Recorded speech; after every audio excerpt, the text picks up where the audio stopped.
ये बीजेपी के लोग, इनके राज में बहन बेटियां सुरक्षित नहीं है।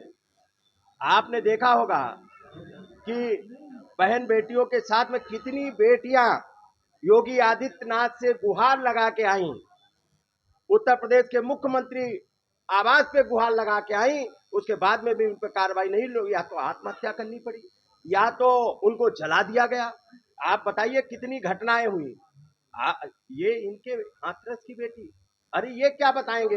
ये तो लोकतंत्र में बहन बेटी, इनको चुनाव जीतना है, चाहे बहन बेटी की साड़ी भी खोलनी पड़े तब भी चुनाव जीतना है। लखीमपुर में नहीं देखा क्या, चीर हरण करने का काम किया इनको।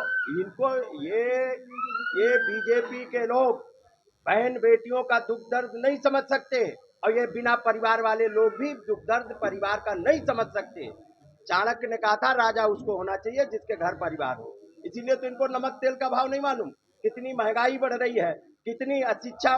बताइए, शिक्षित पढ़े लिखे लोगों को नौकरियां नहीं मिल रही, नौकरियों से निकाले जा रहे हैं। 69,000 शिक्षक भर्ती में आरक्षण में घोटाला किया, पुरानी पेंशन बहाल नहीं कर रहे। तो ये आज पढ़े लिखे नौजवान घूम रहे, सेना में भर्ती के लिए घूम रहे, उसमें आपने लगा दिया वहाँ 5 साल कर दिया, अग्निवीर बना रहे। योगी जी कह रहे हैं कि समाजवादी पार्टी अपराधियों का प्रोडक्शन हाउस है। देखिए, ये मुख्यमंत्री की, उत्तर प्रदेश जैसा प्रदेश बड़ा राज्य, जहाँ पे माननीय अखिलेश यादव जी भी मुख्यमंत्री रहे, नेताजी भी मुख्यमंत्री रहे, ये मुख्यमंत्री की भाषा नहीं हो सकती। ये तो सड़क छाप लोग बोलते हैं, ये मुख्यमंत्री की भाषा नहीं हो सकती, संविधान की शपथ लेने वालों की भाषा नहीं हो सकती। अब वो अपने मुकदमे देख ले पहले, कभी अपने अपने मुकदमों को भी देख लिया करें। अपने बीजेपी में सबसे ज्यादा अपराधी, कहीं गुंडे बदमाश अपराधी बलात्कारी दुराचारी हैं तो वो बीजेपी में है।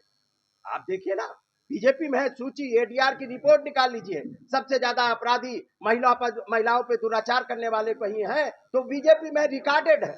ये तो वैसी बात हो गई जैसे 46 में 56 एसडीएम बता रहे हैं, वो भी संत के कपड़े पहन के संविधान की शपथ लेके सदन में झूठ बोल सकते हैं। इनसा बड़ा महा झूठा कोई नहीं हो सकता। अब भगवान श्री राम भी जान चुके हैं, इनसे बड़ा ना पापी कोई है, ना भ्रष्टाचारी कोई है, ना दुराचारी कोई है। इसीलिए अयोध्या में अवधेश को जिताने का काम जनता ने किया है और बीजेपी को मुंह की खानी पड़ी। राजीव राणा जी को 2013 का दंगे में लिप्त बताया है। योगी के पास बताने के लिए कुछ नहीं है। 7 साल की गवर्नमेंट हो गई, कितनी बहन बेटियां नहीं सुरक्षित है। किसान आत्महत्या कर रहा है, किसान के रेट बढ़ाए नहीं, पढ़े लिखे नौजवानों की परीक्षाएं करा नहीं पाए, पेपर लीक हो गए। नहीं चर्चा करेंगे, पेपर लीक हो गए। जो सरकार परीक्षा न करा पाए, जो सरकार महंगाई कंट्रोल न कर पाए, जो सरकारी संस्थानों को बचा न पाए सरकार, वो क्या बात करेगी। वो केवल अब दंगे कराने वाले कौन लोग हैं उनकी सूची देख लो। ये बीजेपी के लोग ही तो हैं जो दंगा कराते थे, उनके मुकदमे देख लो।